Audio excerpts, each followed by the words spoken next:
할렐루야. 찬송가 384장. 찬송가 384장 같이 찬송 부르겠습니다. 나의 갈 길 나가도록 예수 인도하시니 내 주 안에 있는 긍휼 어찌 의심하리요. 믿음으로 사는 자는 하늘 위로 받겠네. 무슨 일을 만나든지 만사용통하리라. 무슨 일을 만나든지 만사용통하리라. 나의 갈 길 나가도록 예수 인도하시니 어려운 일 당한 때도 족한 은혜 주시네.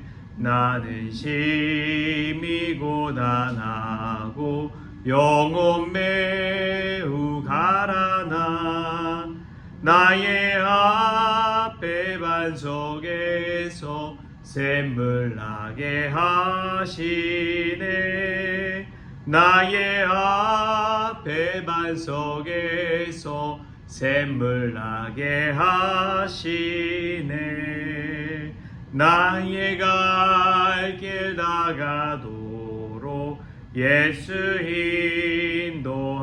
인도하시니 그의 사랑 어찌 큰지 말로 알 수 없도다. 성령 감화 받은 영혼 하늘 날아갈 때에 영영 부를 나의 찬송 예수 인도하셨네. 영영 부를 나의 찬송 예수 인도하셨네. 아멘. 사도신경으로 신앙 고백하시겠습니다.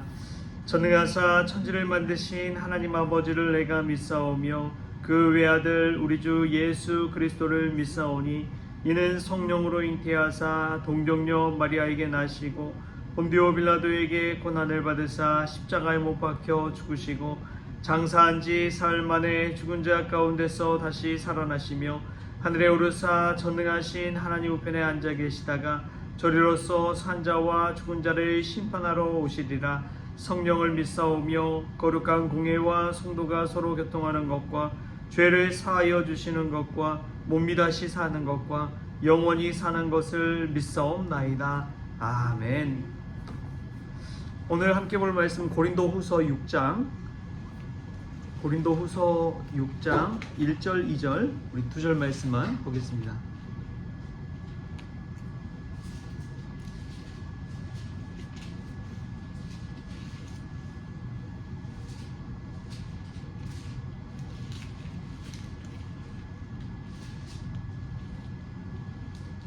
한 목소리로 읽겠습니다.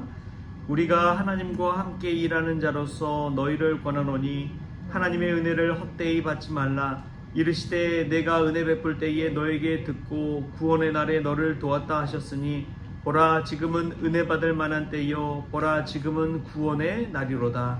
아멘. 할렐루야. 말씀 가운데 귀한 은혜가 저와 여러분에게 있기를 소망합니다. 사도 바울이 이 고린도 교회 성도들을 어떻게 대하는지를 보면 오늘 말씀을 통해서 딱 6장 첫 절에 이렇게 나와 있습니다. 우리가 하나님과 함께 일하는 자로서 너희를 권하노니. 사도 바울은 자신이 사도이기 때문에 높은 자리에 있다 절대 그렇게 생각하지 않았다는 것을 볼 수가 있어요. 너희는 함께 일하는 자다, 동역자다라는 이 동역자 의식, 동역자 마인드가 있었습니다. 동료 의식이 있었다는 거예요. 자신이 위해서 시키면 무조건 뭐 해야 된다 이런 것이 아니라 하나님 안에서 함께 일하는 사람으로서 이 고린도 교회 성도들을 대하고 있습니다. 그런데 사실 우리가 이 3자의 입장에서 만약에 바울과 고린도 교회 성도들을 들여다보면 좀 이해가 안 될 수도 있어요. 왜냐하면 고린도 교회 성도들의 우리 고린도전서에서 많은 것들을 들어왔잖아요. 고린도 교회 성도들이 해왔던 일들이 무엇이었는지, 파벌 싸움 했죠, 뭐 서로 소송도 했죠, 우상 숭배도 했죠, 또 음행의 일도 있었죠. 여러 가지 일들이 그런 일들이 많이 있었는데 과연 그런 사람들이 성도라고 생각될 수 있을까? 여러분 그런 생각 듣지 않습니까? 아니 어떻게 믿는 사람으로서 저런 일을 행할 수가 있어? 그런 사람들의 일들을 고린도 교회 성도들이 해왔는데 그런 것을 알고 있는 사도 바울이 오늘 이렇게 이야기해요. 우리가 하나님과 함께 일하는 자로서 너희를 권하노니. 고린도 교회 성도들을 하나님과 함께 일하는 동역자로 생각했다는 것입니다. 여러분, 직분은 그 사람의 신분, 지위, 고하를 뜻하는 것이 아닙니다. 하나님께서 섬기라고 일하라고 주시는 직분인 줄 믿습니다. 은혜 받은 자에게 그네를 헛되이 받지 않고 잘 감당할 수 있도록 하고자 주시는 직분이라는 것이죠. 우리가 하나님께서 은혜로 주신 직분, 은혜 가운데 잘 감당할 수 있기를 소망합니다.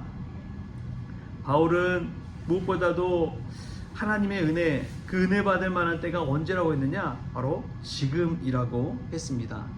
우리가 너무 많이 들었던 이화 중에 하나가 그거잖아요. 세상에서 가장 귀한 금이 세 가지가 있다. 하나는 황금이고, 하나는 소금이고, 맛을 내는 소금, 또 하나는 바로 지금이다 라는 말이 있죠. 이 지금을 놓치는 것만큼 이 미련한 사람이 있을까요? 과거를 돌아보면서 지금을 갉아먹는 사람도 있고, 미래의 불안과 걱정을 통해서 지금을 갉아먹는 사람도 있습니다. 나는 어떤 사람인가요? 지금 당장을 사는 것이 하나님의 은혜인 줄 믿습니다. 나중에 은혜 주실 거야, 이전에 은혜 받았어, 이것은 아무 소용이 없다는 거예요. 바로 지금 주시는 그 은혜를 누릴 수 있기를 축복합니다. 여러분에게 지금 부어주시는 그 은혜를 사모하십시오. 지금은 우리의 최고의 때입니다. 우리 지금이 가장 젊을 때잖아요. 최고의 전성기 물론 아직 오지 않았을지 모르지요. 그러나 지금 우리가 하나님의 은혜 받은 대로 살지 않으면 최고의 전성기는 오지 않는다는 것이죠. 우리가 이 지금의 소중함을 알고 지금 은혜 받는 귀한 은혜가 저와 여러분에게 있기를 소망합니다. 제가 계속해서 이제 사택으로 이사 와서 낙엽도 쓸고 뭐 여러 가지 것들 청소도 하고, 그런데 그런 것들 통해서 깨닫는 것이 있어요. 이것은 단순히 일이 아니구나. 내가 이 마당에 쌓여있는 낙엽을 치우는 것 자체가 전도구나. 그런 생각이 듭니다. 예, 우리 새가족분이 그런 말 하잖아요. 교회가 영업을 안 하는 것 같다고. 불만 켜도 이게 전도가 될 수 있구나 라는 것들을 깨닫게 하는 것이죠. 우리가 지금 해야 할 것들을 한번 돌이켜 보십시오. 내가 지금 하나님을 위해 할 수 있는 것이 무엇인지를 돌이켜 보십시오. 그것이 가정에서든 교회에서든 어디서든 아주 작은 것이든 그것을 행함으로 말미암아 일어난 변화들, 은혜란 다른 것이 아닙니다. 은혜는 능력이요 변화입니다. 내게 은혜가 있다는 것, 내가 은혜 받았다는 것, 그것은 잠깐 뭐 눈물 흘리고 감동하고 감격하고 그런 차원의 것이 은혜가 아니라는 거예요. 은혜는 우리의 삶 가운데 반드시 변화를 동반합니다. 은혜는 반드시 우리의 삶 가운데 능력을 발휘합니다. 하나님의 은혜는 그런 것입니다. 하나님의 은혜를 그래서 헛되이 받지 말라고 사도 바울이 이야기하는 거예요. 그 은혜를 받았을 때 우리의 삶에 놀라운 변화가 나타나기 때문에 그렇습니다. 지금은 은혜 받을 만한 때입니다. 우리 교회도 지금이 가장 은혜로운 때입니다. 여러분, 성도가 가장 많을 때 은혜 받을 것 같죠? 여러분, 절대 그렇지 않습니다. 하나님의 은혜는 잠잠한 가운데, 비참한 가운데, 어려운 가운데 그것을 버티는 중에 주시는 하나님의 은혜가 있다는 것을 믿으시기 바랍니다. 사도 바울이요, 늘 잘났던 것 아니에요. 얼마나 비참한 인생을 살았습니까? 그러나 이 모든 것이 나의 수고로 된 것이 아니라 하나님의 은혜로라. 우리가 이 하나님의 은혜를 헛되이 받지 말고 이 은혜로 지금 은혜의 능력, 은혜의 변화 우리의 삶 가운데 체험할 수 있는 저와 여러분 될 수 있기를 소망합니다. 작은 것이라도 실천하십시오. 은혜 받은 그 마음 붙들고 가정에서 시작하십시오. 그때에 우리의 삶 가운데 하나님의 은혜가 포수처럼 임하는 귀한 날이 있을 줄 믿습니다. 기도하겠습니다. 좋으신 하나님 감사합니다. 어제도 아니고 내일도 아니고 오늘 바로 지금이 가장 은혜 받을 때인 줄 믿습니다. 하나님, 은혜가 저희들의 삶 가운데 나타나는 하나님의 능력이 되어지게 하여 주시고, 은혜가 저희들의 삶 가운데 나타나는 놀라운 변화가 되어지게 하여 주옵소서.